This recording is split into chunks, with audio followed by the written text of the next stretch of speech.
Assalamualaikum warahmatullahi wabarakatuh.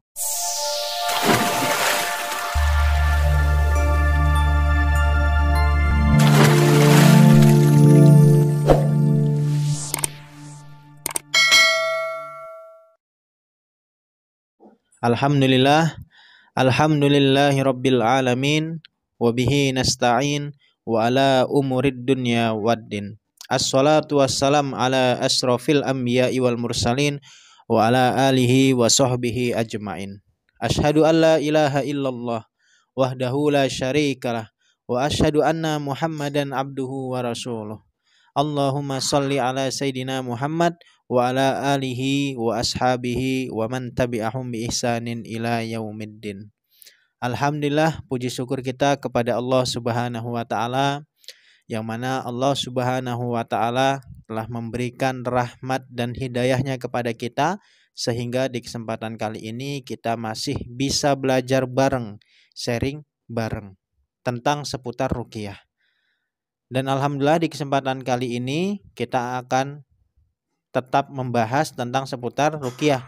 Akan tetapi pembahasan kita kali ini yaitu tentang banci.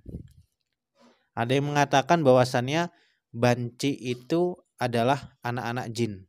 Maka insya Allah kita akan membahas perkara-perkara tersebut di kesempatan kali ini. Jadi mungkin ya di sekitar kita, kampung kita, negeri kita pasti banyak banci, pasti ada banci. Nggak ketang 1, 2, 3. Kalau kita cari pengertian dari banci di dalam Kamus Besar Bahasa Indonesia, jadi banci ini adalah yang pertama bisa berarti tidak berjenis laki-laki dan juga tidak berjenis perempuan. Itu yang pertama. Kemudian yang kedua, arti dari banci ini artinya laki-laki yang bertingkah laku dan berpakaian sebagai perempuan. Wadam sering disebut juga wadam. Wadam itu singkatan dari Hawa dan Adam.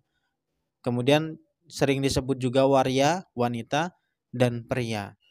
Itu banci. Kemudian penjelasan banci menurut pakar seksolog. Pakar seksolog itu ilmu pengetahuan yang mana membahas tentang kelamin atau interaksi antara kelamin, khususnya di kalangan manusia, bukan binatang ya, khususnya di kalangan manusia. Jadi pakar seksolog Indonesia Boyke Dian Nugraha, beliau mengatakan secara teoretis 3 faktor yang bisa mempengaruhi terjadinya perubahan sifat dan sikap seorang laki-laki menjadi waria. Jadi ketika seseorang menjadi waria atau menjadi wadam, ini sebenarnya ada penyebabnya ya. Nah, yang pertama kata beliau penyebabnya seseorang menjadi waria disebabkan oleh faktor biologis, yaitu karena lebih dominannya hormon seksual perempuan. Hormon seksual perempuan mempengaruhi pola perilaku seseorang menjadi feminin dan berperilaku perempuan. Nah, ini penyebab pertama kenapa orang itu bisa menjadi waria, bisa menjadi wadam, atau bisa sering menjadi atau bisa menjadi banci. Nah, wadam, waria, banci itu sama aja ya, cuma beda bahasa. Kemudian penyebab yang kedua yang dikatakan oleh beliau, psikogenik menjadi faktor kedua. Seseorang menjadi waria ada juga yang disebabkan oleh faktor psikologis. Iklim keluarga yang tidak harmonis sangat mempengaruhi perkembangan psikologis anak. Misalnya keinginan orang tua memiliki anak perempuan, namun kenyataannya adalah seorang laki-laki. Nah, ini bisa menjadi faktor penyebab ya. Jadi untuk kalian para orang tua, kalian bersyukur saja apa yang Allah berikan kepada kalian. Ketika Allah memberikan kepada kita anak laki-laki, maka kita harus wajib mensyukurinya. Begitu juga ketika kita memiliki anak-anak perempuan, maka kita sebagai orang tua harus wajib mensyukurinya. Kemudian faktor ketiga kata beliau adalah sosiogenik, yang mana lingkungan sosial yang kurang kondusif juga dapat mendorong adanya penyimpangan perilaku seksual. Nah, lingkungan ini sangat-sangat berpengaruh ya. Kan ada nih beberapa pasien ya yang emang dia itu mempunyai anak laki-laki kecil, tapi saudaranya, sepupunya, kawannya perempuan. Akhirnya dia terbawa dengan kehidupan mereka, para anak-anak yang perempuan itu, yang main masak-masakan, bedakan, dandan, dan lain sebagainya. Nah, ini pengaruh juga ya, lingkungan kita pengaruh, kawan-kawannya pengaruh juga. Jadi dia arahkan anak-anaknya, ketika anak kita laki suruh main sama anak laki-laki, perempuan suruh main sama anak perempuan.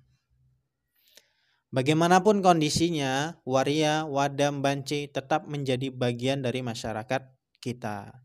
Jadi walaupun mereka waria, wadam, kemudian sering disebut banci, bencong, mereka juga tetap dari masyarakat kita. Mereka juga tetap menjadi hamba Allah. Kemudian penjelasan banci menurut keagamaan. Bahwasannya di sini sahabat Ibnu Abbas radhiyallahu anhu pernah mengatakan bahwasannya al-mukhnisuna auladil jinni, bahwa orang-orang banci itu adalah anak jin.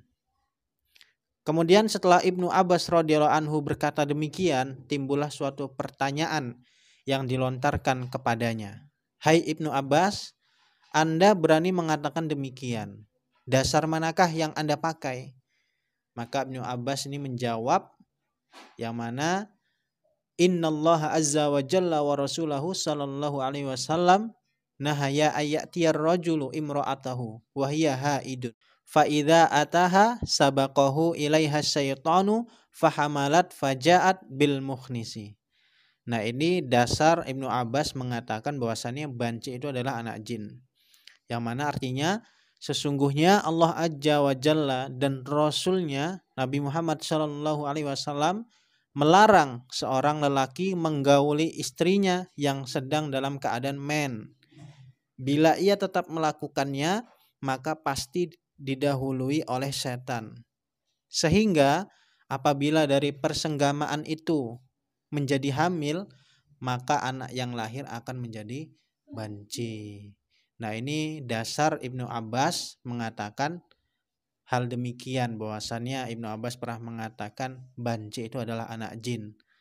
Nah, Ibnu Abbas mengatakan seperti itu dengan memiliki dasar sebagaimana yang Nabi sabdakan tadi, bahwasannya kita tidak boleh berhubungan, bersenggama ketika seorang istri ini dalam keadaan men. Maka apabila berhubungan dalam keadaan men kemudian hamil, maka kemungkinan nanti yang dikhawatirkan anaknya jadi banci. Karena orang yang berhubungan dalam keadaan men itu kata Nabi, ia akan didahului oleh setan. Nah, ini penjelasan secara pakar seksolog, secara ilmu pengetahuan, ada juga penjelasan tentang ilmu keagamaan. Jadi untuk kalian terserah memakai pendapat yang mana. Boleh yang pertama tadi, boleh juga yang kedua yang secara keagamaan. Semoga ilmu kali ini bermanfaat. Wassalamualaikum warahmatullahi wabarakatuh.